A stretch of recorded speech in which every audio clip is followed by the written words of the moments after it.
Tomémonos un tiempo para estudiar la palabra de Dios con el sermón titulado El mayor misterio de todos los misterios.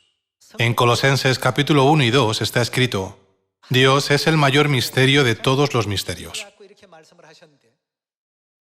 El mayor misterio de todos que debemos estudiar hoy no es Dios en forma espiritual, que es el concepto general que tiene la mayoría de la gente, sino a Dios que viene a esta tierra en la carne.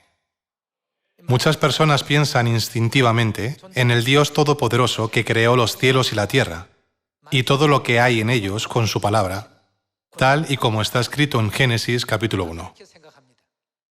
Se piensa comúnmente en Dios que sacó a los israelitas de Egipto, la tierra del sufrimiento y del pecado, mostrando su poder a través de las 10 plagas y de la Pascua, y dividiendo el mar Rojo con su mano poderosa para que pudieran cruzarlo. Todo el mundo piensa en el Dios de poder y de autoridad que hizo que los muros de Jericó, una gran ciudad, se derrumbaran de golpe cuando los israelitas terminaron de rodear la ciudad 7 veces y gritaron: esta es la forma en que las personas ven a Dios. No reconocen a Dios cuando viene a esta tierra en la carne, porque su apariencia es muy diferente a la que está en sus pensamientos. Por eso está escrito en la Biblia: Dios ha venido a esta tierra como el misterio de los misterios. Veamos la enseñanza de Dios en Juan capítulo 1, versículo 1. Dice: en el principio era el Verbo, y el Verbo era con Dios, y el Verbo era Dios. Pero en el versículo 14, aquel Verbo fue hecho, ¿qué? El Verbo es Dios. Así dice: Dios fue hecho carne y habitó entre nosotros. Y vimos su gloria, gloria como del unigénito del Padre, lleno de gracia y de verdad. En el principio, Dios creó los cielos y la tierra con su palabra, y separó las aguas de debajo de la expansión del agua que estaba sobre ella. Él hizo la tierra y el mar. También creó toda clase de árboles y criaturas en la tierra, criaturas marinas en el mar y aves en el cielo. La Biblia testifica que Dios Todopoderoso, que tiene esta asombrosa autoridad, es hecho carne y habita entre nosotros. En otras palabras, Dios, que es justo, vino a esta tierra vistiéndose del vestido de prisionero para llevarnos al arrepentimiento y salvarnos. Es como si unos padres inocentes acudieran a una cárcel y se pusieran el uniforme de un preso para encontrar a sus hijos, corregirlos y guiarlos por el buen camino. En la cárcel no pueden vestir su gloriosa ropa que solían llevar, ni mantener el espléndido honor que solían tener. ¿Cómo describe la Biblia esta situación espiritualmente? Dice: Dios vino a esta tierra haciéndose menor que los ángeles, suprimiendo su poder, autoridad, honor y todo lo demás. Con respecto a esto, veamos las enseñanzas de Dios en Hebreos capítulo 2, versículo 6. Pero alguien testificó en cierto lugar diciendo: ¿qué es el hombre para que te acuerdes de él? ¿O el hijo del hombre para que le visites? ¿Le hiciste un poco menor que... ¿menor que quién se hizo? Menor que los ángeles. Le coronaste de gloria y de honra, y le pusiste sobre las obras de tus manos. Todo lo sujetaste bajo sus pies, porque en cuanto le sujetó todas las cosas, nada dejó que no sea sujeto a él, pero todavía no vemos que todas las cosas le sean sujetas. Continuemos con el versículo 9. Pero vemos a aquel que fue hecho un poco menor que los ángeles, a Jesús, coronado de gloria y de honra, a causa del padecimiento de la muerte, para que por la gracia de Dios gustase la muerte por todos. Dios mismo experimentó la vida de sufrimiento que ahora llevamos nosotros, y sabiendo lo dolorosa y miserable que es la muerte, vino a esta tierra en la carne para llevarnos al mundo de la inmortalidad, donde no hay muerte.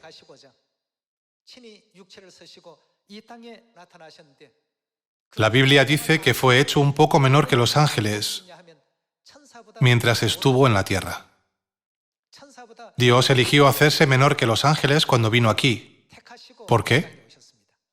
Lo hizo por causa de nuestros pecados y para nuestra salvación.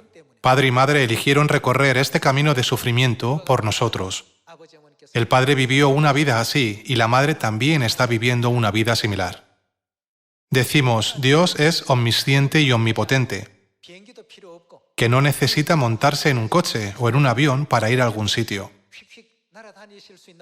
Puede volar a Corea desde Estados Unidos en un instante como un avión de reacción. Si Dios Todopoderoso no se hubiera revestido de carne a causa de nuestras transgresiones, ¿acaso no podría haber llenado no solo la tierra, sino también el inmenso universo, como está escrito en la Biblia? Sin embargo, Dios mismo experimenta la misma vida de sufrimiento que la nuestra. Cuando tiene sed, busca agua, y cuando tiene hambre, busca algo que comer. Cuando hace calor, busca un lugar fresco. Dios mismo experimentó todo lo que la humanidad experimenta en la carne. Incluso la muerte que nosotros, la humanidad, hemos de experimentar. Todo esto está escrito en la Biblia. Cuando Dios viene a esta tierra en la carne, haciéndose menor que los ángeles, ¿cómo podemos reconocerlo y recibirlo? Hermanos, hay un refrán en el mundo occidental que dice, ver para creer. Sin embargo, no debemos pensar que lo que vemos es todo lo que existe. Según los científicos, existen numerosos microorganismos, el mundo de las partículas fundamentales y el mundo de las partículas elementales, que nuestros ojos no pueden ver. Es imposible ver estas cosas a simple vista. Entonces, ¿qué herramienta utilizamos para verlos? Usamos microscopios.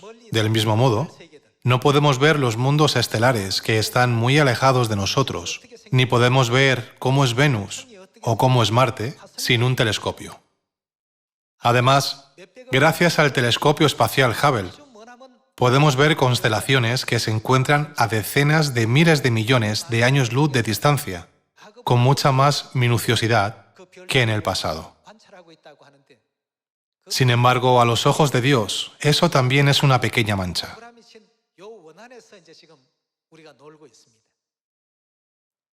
Dios habita en el enorme universo. Los que hicieron que Dios bajara a esta tierra, haciéndose menor que los ángeles, somos nosotros, sus hijos. Nunca debemos olvidar que padre y madre eligieron ese camino y vinieron a esta tierra haciéndose menor que los ángeles, por nuestros pecados y para nuestra salvación. Cuando Dios viene en la carne, ¿cómo podemos recibirlo? Podríamos pensar que cuando hacemos algo malo, Dios nos juzgaría de inmediato, nos disciplinaría, nos penalizaría o incluso nos castigaría en ese mismo momento. Al contrario de lo que pensamos cuando Jesús vino a esta tierra en carne y hueso, hace 2000 años, ¿qué hizo ante los que le despreciaron, ridiculizaron, azotaron y crucificaron? Los consideró como el cumplimiento de las profecías, diciendo, si les impido hacerlo, ¿cómo entonces se cumplirían las Escrituras de que es necesario que así se haga? Quiso decir, si no me trataran de esta manera, se considerarían las profecías de la Biblia como una mentira. Cuando Jesús vino a esta tierra, haciéndose menor que los ángeles, ¿cuántas personas lo recibieron como el verdadero Dios? ¿Mucha gente lo recibió? No. Más bien, la mayoría de la gente lo ridiculizaba constantemente, lo calumniaba y lo rechazaba. A pesar de su rechazo, podemos ver la gracia de Dios, que persistentemente enseñó a cada alma, una por una, despertándolas con sus palabras. Esta gracia se sigue derramando incluso en esta época. Por lo tanto, lo que el ojo puede percibir no es todo lo que existe. Nuestros ojos no pueden ver el viento, tampoco pueden ver el aire. Entonces, ¿cómo podemos encontrar a Dios Padre y a Dios Madre con nuestros ojos? ¿Y con nuestros oídos? Existe algo llamado frecuencia de audio. Existen audiofrecuencias que podemos oír con nuestros oídos y también existen frecuencias que son inaudibles para nosotros. Frecuencias por encima de las audiofrecuencias y frecuencias bajas.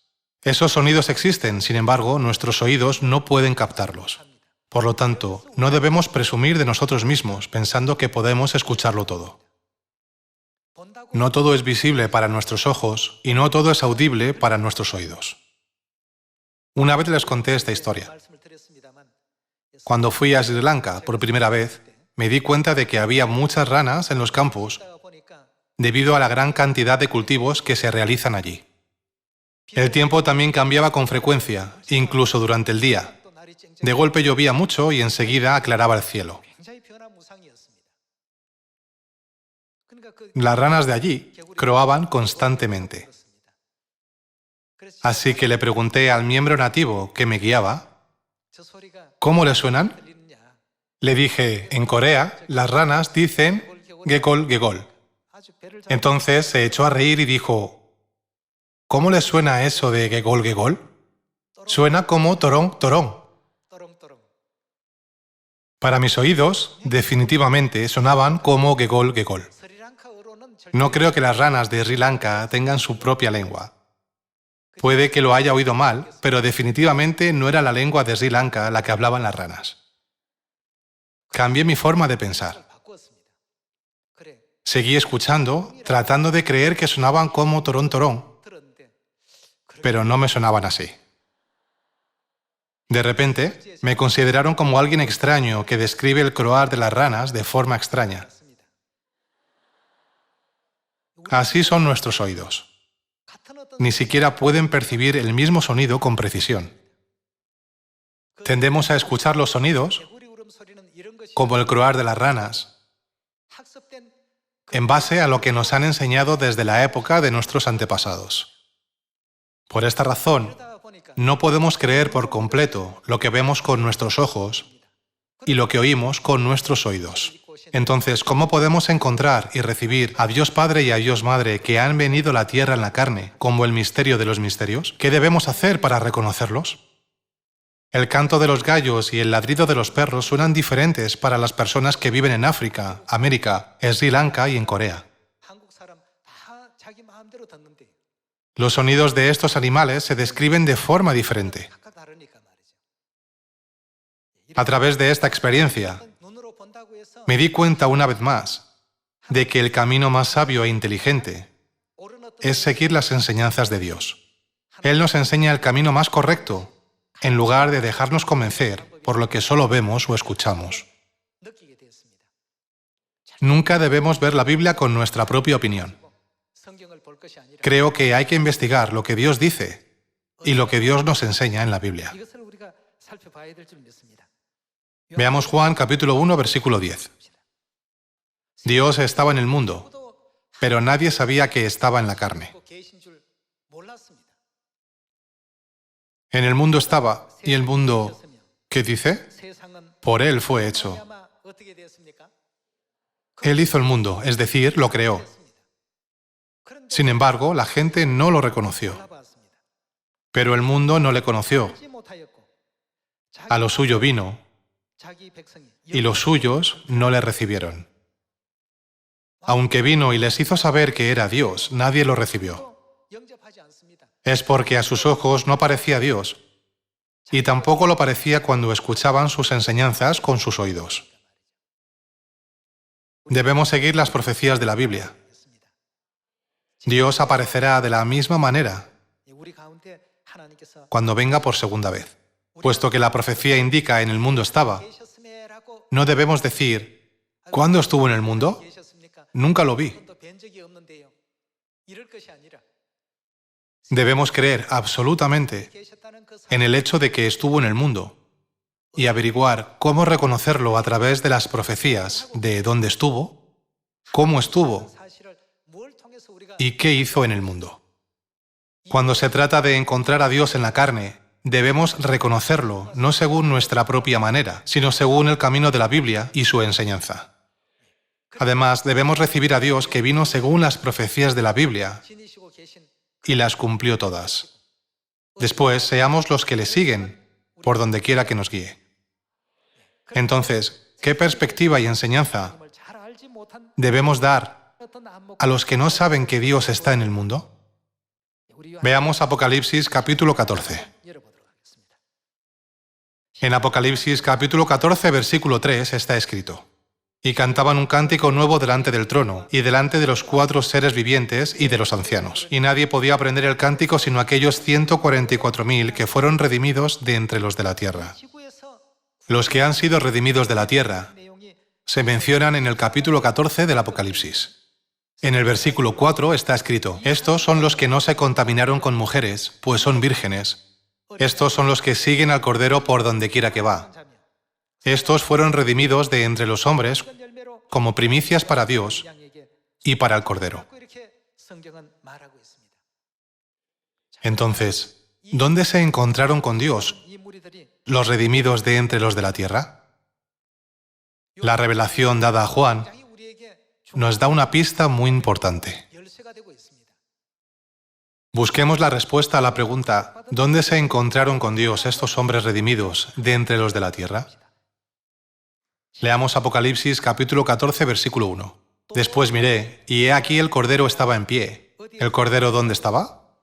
Estaba en pie sobre el monte de Sión, y con él 144.000, que tenían el nombre de él y el de su Padre escrito en la frente. ¿Dónde están las personas redimidas de pie con Dios?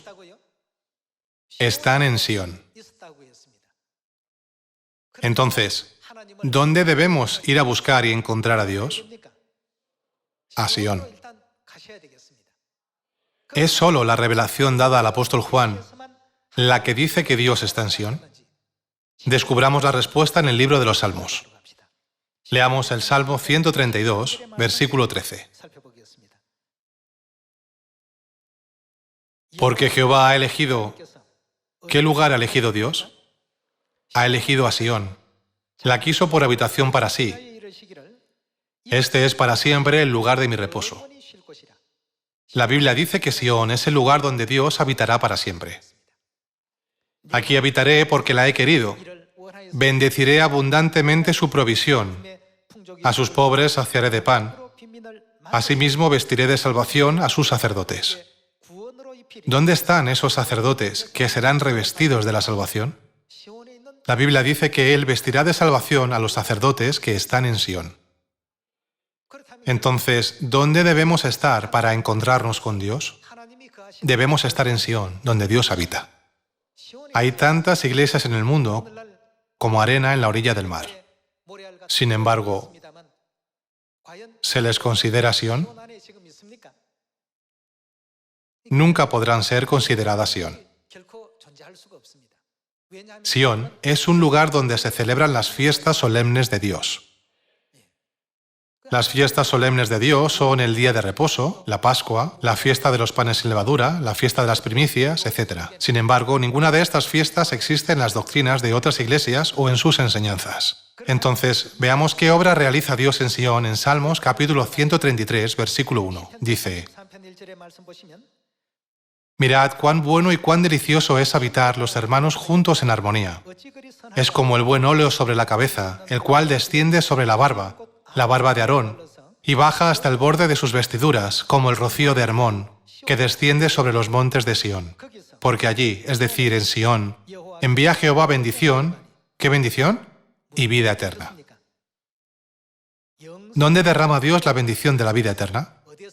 En Sión. Entonces, ¿se puede dar la gracia y la bendición de la vida eterna a los que no están en Sión? No. Por eso la Biblia testifica que los redimidos de entre los de la tierra están todos de pie en Sión con el Cordero, es decir, Cristo en su segunda venida. No debemos depender de nuestros 5 sentidos, incluyendo nuestros ojos y nuestros oídos, sino que debemos depender únicamente de la guía de Dios que se da a través de las enseñanzas de la Biblia. Entonces, ¿dónde están los que han recibido a Dios y serán salvos? En Sión. En Salmos capítulo 133, Dios permite la bendición de la vida eterna. Entonces, ¿cómo otorga Dios esta bendición? Veamos cómo Dios da la vida eterna y cuál es el pacto por el que Dios nos concede la vida eterna en Juan capítulo 6, versículo 53. Jesús les dijo: de cierto os digo, si no coméis la carne del Hijo del Hombre y bebéis su sangre, no tenéis vida en vosotros. El que come mi carne, es decir, la carne de Jesús, y bebe mi sangre, es decir, la sangre de Jesús, tiene, ¿el qué? Vida eterna. ¿Dónde concede Dios esta bendición de la vida eterna? En Sión. Según las enseñanzas de Jesús, ¿cuál es la manera de comer su carne y beber su sangre en Sión? ¿No nos ha enseñado que podemos comer su carne y beber su sangre al guardar la Pascua? Confirmémoslo en Mateo capítulo 26, versículo 17. El primer día de la fiesta de los panes sin levadura, vinieron los discípulos a Jesús diciéndole: ¿dónde quieres que preparemos para que comas la Pascua? Continuemos con el versículo 18. Dice: y él dijo: id a la ciudad a cierto hombre y decidle, el maestro dice, mi tiempo está cerca, en tu casa celebraré la Pascua con mis discípulos. Y los discípulos hicieron como Jesús les mandó y prepararon la Pascua. Pasemos al versículo 26 y veamos qué significado puso Jesús en el pan y el vino de la Pascua mientras la comían. Y mientras comían, tomó Jesús el pan y bendijo y lo partió, y dio a sus discípulos y dijo: tomad, comed, esto es mi cuerpo. Según el capítulo 6 de Juan, ¿qué tipo de personas recibirán la vida eterna? Está escrito: el que come la carne del Hijo del Hombre y bebe su sangre tiene vida eterna. Entonces, ¿a qué compara Jesús su carne? Jesús compara su carne con el pan de la Pascua, diciendo: esto es mi cuerpo, mi carne. En el versículo 27 dice: y tomando la copa que contiene el vino de la Pascua, y habiendo dado gracias, les dio diciendo: bebed de ella todos, porque esto es mi sangre del nuevo pacto, que por muchos es derramada para remisión de los pecados. Dios concede la bendición de la vida eterna en Sión, donde se celebran las fiestas solemnes. Entonces, ¿quién nos ha dado en Sión el pan y el vino de la Pascua, que representan la carne y la sangre de Jesús, a través de los cuales podemos tener vida eterna? ¿No es el Padre Ansanjón quien testificó, reveló y nos permitió guardar la verdad de la Pascua del nuevo pacto, que había estado oculta durante 1600 años? Por lo tanto, Él es Dios. Él otorga la bendición de la vida eterna en Sión, ¿no es cierto? El Padre Celestial Cristo Ansanjón y la Madre Celestial Nueva Jerusalén han abierto el camino a la vida eterna a través del pan y el vino de la Pascua para nosotros, sus hijos. Numerosos eruditos bíblicos han nacido y han muerto en esta tierra. Aunque los teólogos han estudiado la Biblia minuciosamente, ¿cuál es la razón por la que nadie ha podido encontrar la Pascua? ¿Quién es el único que puede traer la verdad de la Pascua? Solo Dios. Confirmemos el hecho de que solo Dios puede traer esta verdad en Isaías capítulo 25. Aunque Dios viene como un misterio, habrá personas que lo reconozcan y lo reciban. Por eso, a los que comprenden la voluntad de Padre y Madre y predican este Evangelio en Samaria y hasta lo último de la tierra, Dios prometió: el pequeño vendrá a ser 1000 y el menor un pueblo fuerte. Aunque su principio haya sido pequeño, su postrer estado será muy grande. Dio a sus hijos la promesa de entrar en la gloria del cumplimiento de estas profecías. Aunque ya saben lo que está escrito en Isaías capítulo 25, versículo 6, repasémoslo hoy una vez más. Veamos Isaías capítulo 25, versículo 6.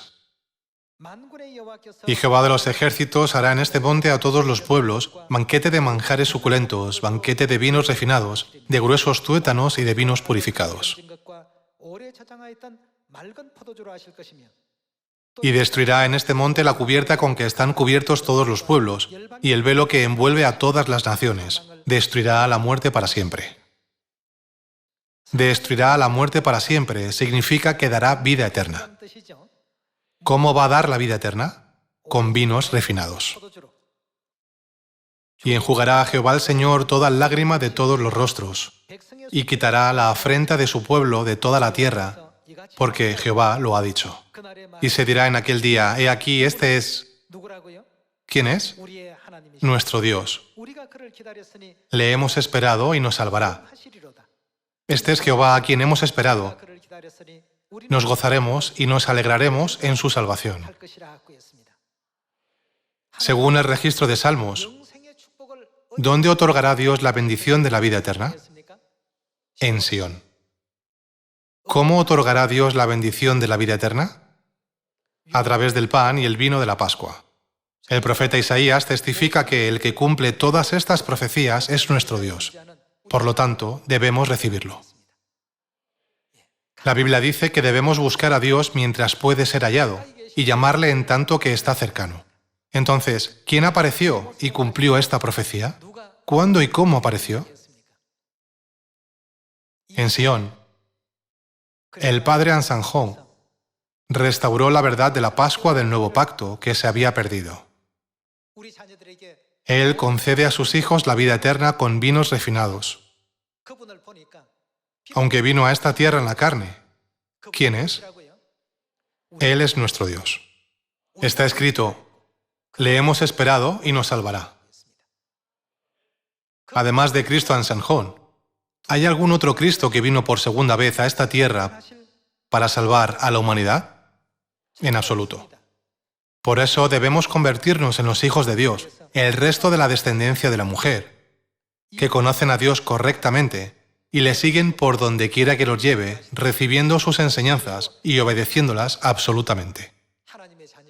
Doy gloria y gracias una vez más por la misericordia de Padre y Madre Celestiales, de permitirnos reconocerlos, conducirnos a la verdad y darnos la salvación. Esperando que hayan recibido mucha gracia, me gustaría concluir el sermón de hoy. Muchas gracias.